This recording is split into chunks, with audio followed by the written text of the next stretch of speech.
This is what over $1 billion can buy you. But as NATO readies itself to welcome heads of state and government to its new glass palace on Wednesday, it seemed one thing money can't buy right now is goodwill for the transatlantic alliance. Ahead of the NATO summit, Donald Trump has called on European allies to commit more on defence spending to lessen America's burden. NATO has not treated us fairly, but I think we'll work something out. We pay far too much, and they pay far too little. Dear America, appreciate your allies. After all, you don't have that many. Money is important, but genuine solidarity is even more important. Dear Mr. President, please remember about this tomorrow when we meet at the NATO summit, but above all when you meet President Putin in Helsinki. It is always worth knowing who is your strategic friend and who is your strategic problem.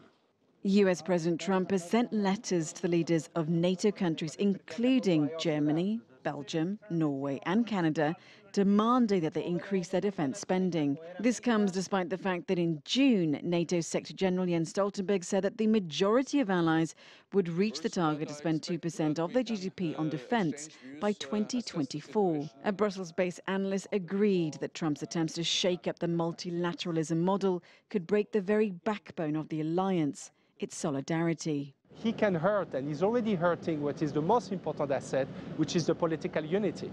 And the political unity is what makes everything that NATO does on the ground credible.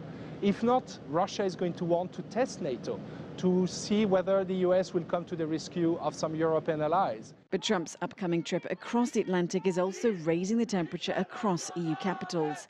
In Brussels over the weekend, over 1,000 people took to the streets to protest the American president's visit. I think it's the right time to go out and disagree with the current system because it's disgusting.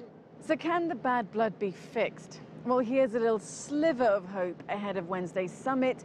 NATO tweeted that as far back as 1957, at their very first summit, there were rumours then of a crisis in the alliance.